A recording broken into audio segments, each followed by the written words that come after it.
Hello hi friends, నేను మీ స్వప్న సరికొత్త వంటతో మళ్ళీ వచ్చాను. ఈరోజు మనం పప్పుచారు ఎలా చేసుకుందామో చూసుకుందాము. పప్పుచారుకి కావాల్సిన పదార్థాలు ఏంటో చూసుకుందాం.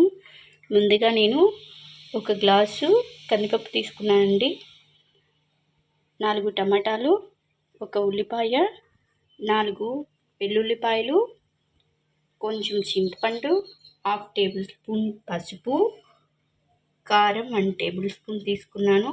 అలాగే 1½ టేబుల్ స్పూన్ ఉప్పు తీసుకున్నాను అండి. కందిపప్పుని ఇలాగ బాగా ఒక 2-3 టైమ్స్ కడుక్కొని వాటర్ తీసుకోవాలండి. నేను ఒక గ్లాస్ కందిపప్పుకి 6 గ్లాస్ వాటర్ వేసానండి. ఇప్పుడు మనం రెడీ చేసి పెట్టుకున్నవన్నీ ఇందులో వేసేద్దాం.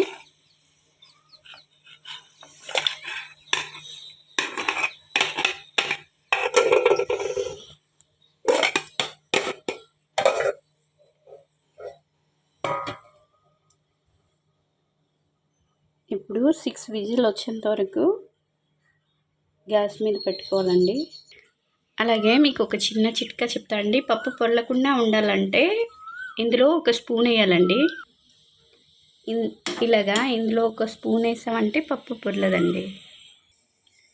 పప్పు విజిల్ వస్తుండగా మనం ఇప్పుడు పోపు పెట్టుకున్నామండి. పోపుకి కావాల్సిన ఏంటి చూసుకుందాం. ఉల్లిపాయలు, ఎండుమిరపకాయలు, కరివేపాకు, పోపు దినుసులు, అలాగే వెల్లుల్లిపాయ. గ్యాస్ మీద ఒక బాండ్లీ పెట్టుకొని నూనె వేసుకుందాం. ఆయిల్ బాగా వేడయ్యాక పోపు దినుసులు వేసుకుందాం. తర్వాత కరివేపాకు,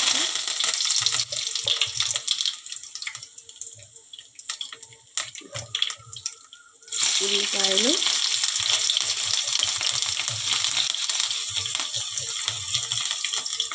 ఎండుమిరపకాయలు,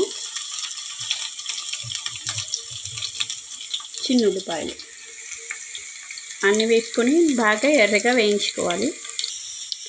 ఈ విధంగా వేయించుకోవాలి. చూడండి, పప్పు బాగా మెత్తగా ఉడికింది. ఇప్పుడు మనం ఒక స్ట్రైనర్ పెట్టుకొని పప్పుని మొత్తం ఇందులో వేసుకోవాలి.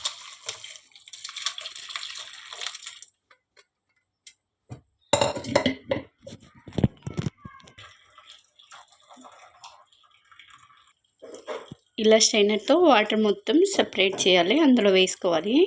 పప్పుని బాగా మెదిపి పప్పుచారులో వేసేయండి. పప్పు తీసుకొని ఈ విధంగా మెత్తగా పప్పుని మెదిపేసి దానిలో వేసేయాలండి. చూడండి, పప్పు మొత్తం మెత్తగా చేసి ఇందులో వేసాను. ఈ విధంగా చారుగా పల్చగా పప్పుచారు చేసుకోవాలండి. పప్పుచారు ఇలా తెరుతూ ఉన్నప్పుడు కొంచెం మనం కొత్తిమీర వేసుకోవాలి.